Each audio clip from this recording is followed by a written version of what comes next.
The reason this video is entitled How to Beat School Air is because I think it's actually impossible to beat school air, and that you're gonna look a little different from the start to the end of the day. People who make beat school air videos are always telling you to bring 5 billion products to school, and I just don't want to do that. So I'm going to show you how to just get ready in the morning in a way that will be long lasting and kind of withstand school air. This video is going to be split into 3 sections, my bad. It's going to be split into makeup, hair, and then hygiene.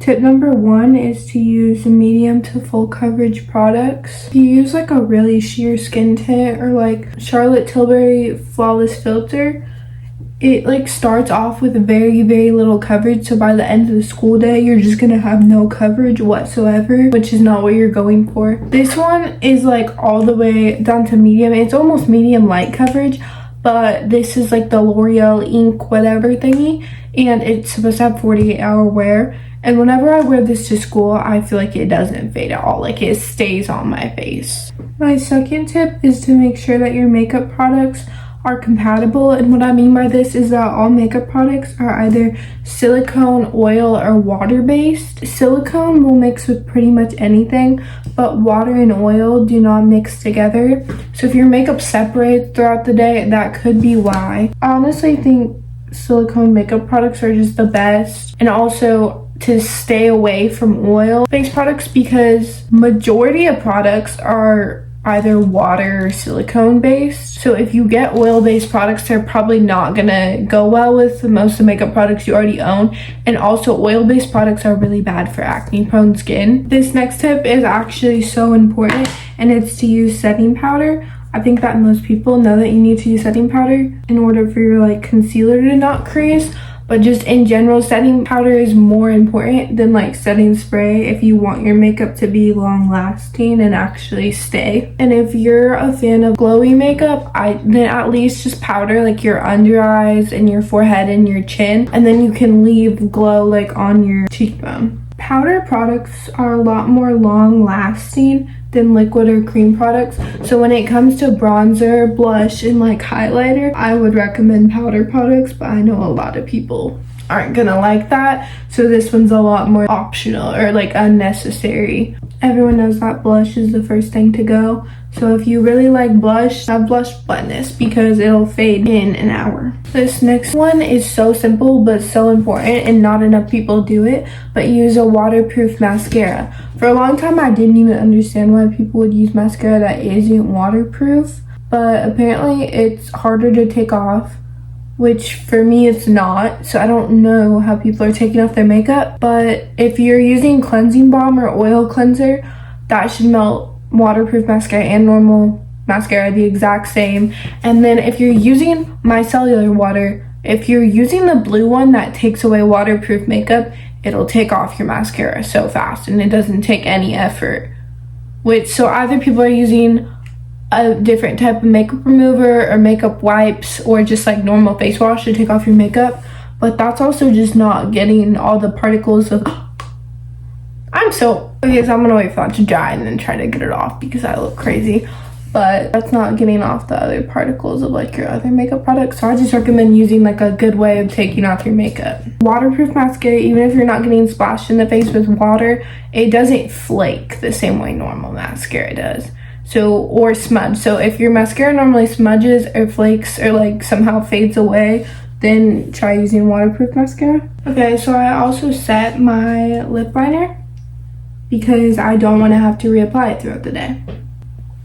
And this does actually work, I swear. So for your lip combo, if you like wearing lip gloss, I would recommend just trying to wear Vaseline because Vaseline doesn't get like build up right here or anything, and it kind of stays shiny. Like you don't have to really reapply it the same way lip gloss. And I feel like if you do reapply Vaseline, it's not gonna get gross. Reapplying lip gloss a bunch of times just like ends up being gross in my experience. If you like wearing lipstick, then liquid lipstick is just a better version because it won't come off. Or lip stains are also really good. I like this one.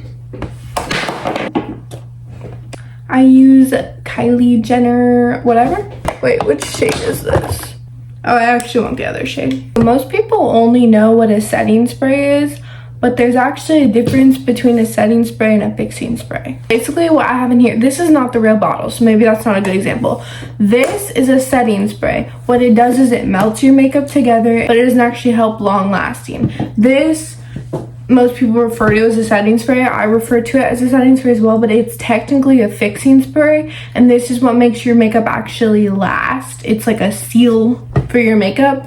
So make sure whatever setting spray you're using actually says it's a fixing spray, or you can Google if it's a fixing spray or a setting spray. And this one by L'Oreal Paris is a very, very good. It's like putting hairspray in your face, but it hurts my lungs. So now let's talk about hair. Unless you're wearing your hair natural, hairspray is your best friend. If your hair is curled, obviously just spray the hairspray. Everyone knows how to do that. If your hair is straightened though, I recommend spraying it onto a brush, brushing through your hair and getting that hairspray, like, you know, all the way through your hair, because this will prevent it from frizzing up later and getting how you don't want it to look. It also makes your hair look shiny and smooth, even if you have dead hair like me. If you have your hair like in a slick back or anything where you have gel in the hairstyle, set the gel with setting spray, because most gels, not with setting spray, with hairspray, because most gels don't dry all the way down, and then your hair can either like fall out or your hair's like wet throughout the day, and it's just not, it's not it. So this isn't me trying to tell you to buy anything that you don't need, but if you're in the market for new hair tools, I really like, I just want my mouth. I really like Wavy Talk, because it has like fancy technologies that's supposed to make your hair not frizz up, and I actually have noticed a difference between last year when I was using a normal straightening iron and then also this thing. They're supposed to be less damaging. For the hygiene section, these are going to be pretty basic, but for the people who don't know, I just want to put it in the video. So if you eat breakfast in the morning, you shouldn't be brushing your teeth till after you eat breakfast, because you're kind of just like uncleaning your teeth by eating breakfast right after you brush your teeth. And when you brush your teeth, you should be flossing, brushing your teeth using a tongue scraper and using mouthwash. Bad breath comes from the back of your mouth most of the time, so using a tongue scraper is really important, and I think everyone should do it, or at least be brushing your tongue like with your toothbrush. I use a water flosser because I don't like to actually floss, and it was really good for when I had braces. So if you have braces, I recommend looking into getting a water flosser if you don't already have one. The next one, which also has to do with breath, is just chewing gum at school. I don't actually bring gum to school. I just start chewing a piece in the morning, and then if I happen to spit it out during the day, get gum from someone else. Just go around asking people until someone gives you a piece of gum. The next one is to wear antiperspirant. I think everyone knows, hopefully, that you're supposed to wear deodorant, but antiperspirant is basically just deodorant, except it also stops you from sweating, because deodorant just makes your sweat not smell. Antiperspirant also makes you just sweat less. So wear it. The one thing in this whole video I'm going to tell you to bring to school is body spray, because no matter what perfume you're using, it's not lasting throughout the entire day, most likely, or at least it's not as strong throughout the entire day. So just bring a body spray that you like to school. And I have a little body spray recommendation. So if you have PE or sports after school and you sweat a lot, this is a heat activated body spray. And also you just sweat sometimes at school, and this is heat activated, so it basically makes your sweat smell like whatever is in here, which this one's cotton candy scented, and I get so much compliments on this. I don't think I've been really complimented on very many perfumes or body sprays, but this I actually get compliments on almost every time I wear it. It was like $10 on Amazon, so it's really affordable too. And I did get the vanilla one, and I didn't really like it, but I really like the cotton candy one, so make sure you get a scent that you'll like if you do buy it. Hair Shots, you should sponsor me if you ever see this, because I actually am your #1 fan, and I be recommending this to people in person and on my YouTube, so sponsor me. That was all the tips for today. Thank you so much for watching. You should like and subscribe. Bye.